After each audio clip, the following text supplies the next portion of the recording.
Bonsoir.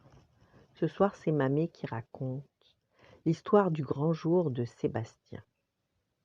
C'était un grand jour pour Sébastien, le petit crabe, maître de musique à la cour du roi Triton, le papa d'Ariel, la petite sirène.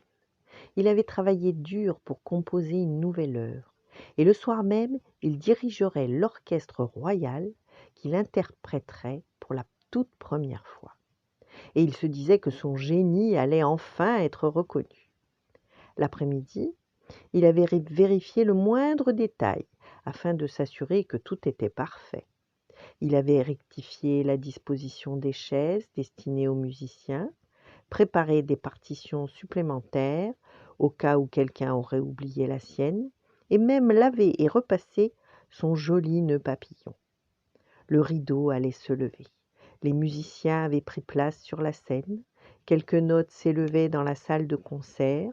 Le poisson trompette et la conque accordaient leurs instruments. Béni la pieuvre, le tambour de l'orchestre, arriva en dernier. « Sébastien !» s'écria-t-il. « Je ne peux pas jouer ce soir. »« Mais qu'est-ce que tu racontes ? Tu vas jouer ?» gronda Sébastien, profondément irrité. « Tu n'as pas compris, répliqua Béni. Je ne peux pas. Cet après-midi, j'ai fait une sieste et je me suis endormi sur mes tentacules.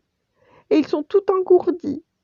Impossible de tenir mes baguettes. » Sébastien était hors de lui. Comment faire ? Son œuvre exigeait 8 tambours. Béni avec ses 8 tentacules, un pour chaque instrument.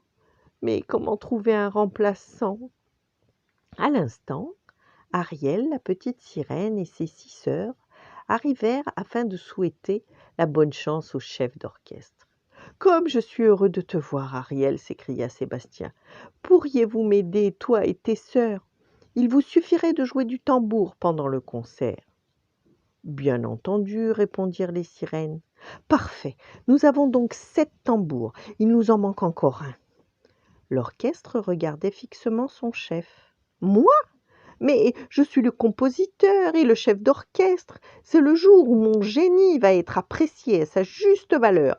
Il faut que je sois devant et en plein milieu. » Tu ne me croiras peut-être pas, mais quelques minutes plus tard, lorsque le rideau se leva, Sébastien était au tambour.